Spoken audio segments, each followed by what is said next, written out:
Tsunami लहर होते हैं। अगर मान लीजिए कि हम यहाँ पर ये सी लेवल है और यहाँ पर ये सागर का नितल है। मान लीजिए कि इस नितल में किसी परिवर्तन से सुनामी लहर की उत्पत्ति हुई, तो ये लहर सीधे पहले कहाँ उठेगा? वर्टिकली उठेगा और सीधे सरफेस पर, और सरफेस पर आने के बाद क्या होगा? वो चारों तरफ तरंग के रूप में मूव करेगा। नॉर्मल क्या होता है कि जो सुनामी लहर की गति होती है वो सागर के गहराई का डायरेक्टली प्रोपोर्शनल होता है। इसका अर्थ है कि गहरे सागर हैं तो सुनामी तरंग की गति ज्यादा होती है। गहरे सागर में 600-700 किलोमीटर प्रति घंटे की रफ्तार से चलती है। लेकिन जैसे जैसे ये सैलो सी की ओर आते जाएंगे, यानी कि अब यहाँ पर सागर की गहराई क्या होती जा रही है? कम होते जा रही है ना। तो सैलो सी की ओर आने पर सुनामी लहर की गति क्या होती है? कम होते जाती है। दूसरा पॉइंट हमने क्या लिखाया कि गहरे सागर में अब जब यहाँ पर लहर उत्पन्न होगा ना सी सरफेस पे, तो यहाँ पर वेवलेंथ बड़ा होता है। और जब तरंग का वेवलेंथ बड़ा हो, वेवलेंथ हम किसको कहते हैं? दो क्रमिक श्रृंग या दो क्रमिक गर्त के बीच की जो दूरी होती है उसको आप क्या कहते हैं? तरंग दैर्ध्य या वेवलेंथ कहते हैं।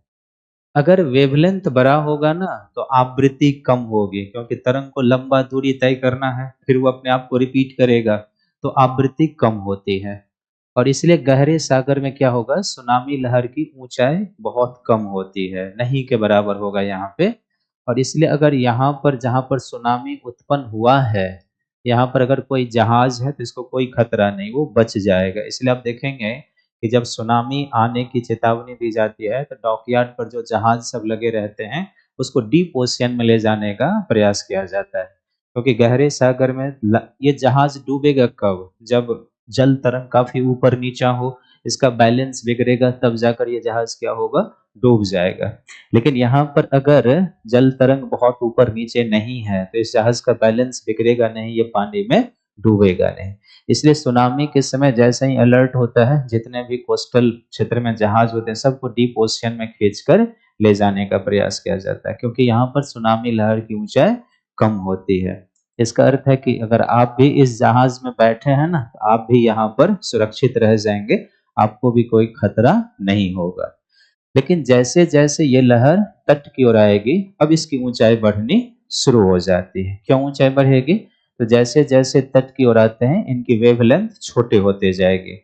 वेवलेंथ छोटा हुआ, वह एनर्जी किस में कन्वर्ट होगी? आवृत्ति में कन्वर्ट होगी। आवृत्ति इसकी ऊंचाई को बढ़ाना शुरू करेगा। दूसरा, जब आप आ रहे हैं तो यहाँ पर तरंग लंबाई कितना है? इतना है ना। लेकिन जैसे जैसे हम तट की ओर आते जा रहे हैं तरंग लंबाई क्या होते जा रहा है? कम होते जा रहा है। तो फिर वो ऊर्जा को, गतिज ऊर्जा को क्या करेगा? बढ़ा देगा, ऊंचाई बढ़ेगी। और तीसरा, जल नीचे से ऊपर जा रहा है ना, तो ये महाद्वीपीय मग्न तट है। इस मग्न तट का ढाल भी क्या होगा? इसको रोकेगा। और जब पानी को मान लीजिए नीचे से ऊपर चढ़ना है तो ये पानी क्या होगा? पीछे से तो फोर्स है, अब ये घर्षण अवरोध काम करेगा, ये ऊपर उठना शुरू हो जाएगा। इसलिए तट के पास आने पर क्या होता है? सुनामी लहर की ऊंचाई बढ़ती है और इसलिए तट के पास ये ज्यादा विनाशक होता है। अब आप समझिए कि यदि यहाँ पर कोई जहाज होगा तो क्या होगा? वो बच नहीं पाएगा, वो लहर के साथ उसमें टूट जाएगा। इसलिए जब भी ऐसी स्थिति आती है तो इसको डीप ओशियन में हम ले जाते हैं। फिर हमने क्या लिखा अगला पॉइंट उसमें? हाँ, दो सुनामी, जैसे इसका अर्थ है ना कि जो सुनामी लहरें आती है एक सीरीज ऑफ वेव होते हैं। इसमें दो लहर जब आता है तो 15-20 मिनटों का अंतराल होता है। वैसे भी आप किसी नदी के किनारे, किसी तालाब के किनारे रहेंगे तो लहर के बीच का कुछ अंतराल होते रहते हैं, एक के बाद एक लहरें तट पर आकर टूटती रहती है, तो उसमें कुछ अंतराल होगा। अब डीप ओशियन में हुआ है तो यहाँ से लहर को आने में क्या होगा? टाइम तो लगेगा, एक के बाद एक पहुंचेगा, तो फिर वो 15 से 20 मिनटों का अंतराल होता है। तो इसका अर्थ ये भी है कि इस बीच में आपको सागर तट पर नहीं जाना चाहिए, क्योंकि हो सकता है कि अगर आपको लहर देखने गए और उसने अपने आप को रिपीट किया तो फिर उसमें फंसेंगे।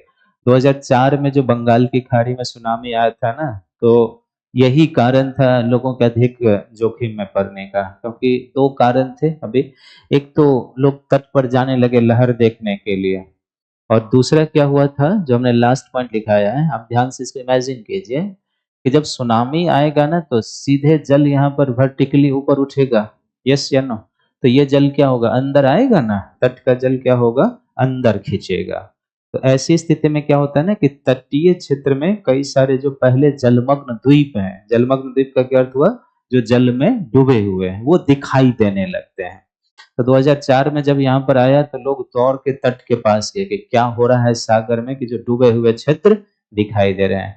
और जब ऐसी स्थिति कहीं पर भी आप हो दिखे तो आप वहां से निकल जाइए, क्योंकि 20-25 मिनट 1 घंटा में सुनामी लहर वहां पर पहुंच जाएगी। क्योंकि ये उठा डाउन इसलिए हुआ है क्योंकि जल ऊपर उठा है। अब जब ऐसे होगा तो फिर वो लहर तट की ओर चलना शुरू हो जाएगा। इसलिए ये सुनामी का इंडिकेशन भी है कि तटीय क्षेत्र में अगर जलमग्न द्वीप सब दिखने लगे, तट का जल अंदर खिंच रहा है, तो फिर वो सुनामी के आने का संकेतक भी है। ऐसी स्थिति में आपको तट से हट जाना चाहिए।